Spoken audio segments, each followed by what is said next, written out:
السلام علیکم۔ میرے تمام دوستوں کو میری طرف سے خوش آمدید۔ ناظرین گرامی، آج ہم آپ کے سامنے پیش کرتے ہیں ایک قصے وار سلسلہ جو کہ صحابہ کرام اور اولیاء کرام سے منسوب ہے۔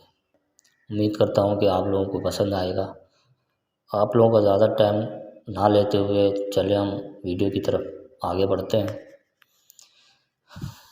حدیثوں میں آتا ہے کہ ابو جہل ایک دفعہ رسول اللہ صلی اللہ علیہ وسلم کی خدمت میں آیا اور کہا کہ میرے ہاتھ میں کیا ہے، اگر آپ بتا دیں تو میں ایمان لاؤں گا۔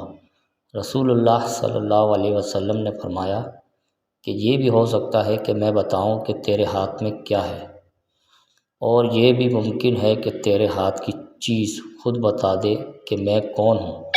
اس کے بعد فرمایا کہ اپنے ہاتھ کو اپنے کان کے قریب لے جاؤ۔ وہ جب اپنے کانوں کے قریب لے گیا تو ہاتھ کی کنکریوں سے آواز آ رہی تھی، لا الہ الا اللہ محمد رسول اللہ، سبحان اللہ، لیکن اس پر اسے ہدایت نہیں ملی۔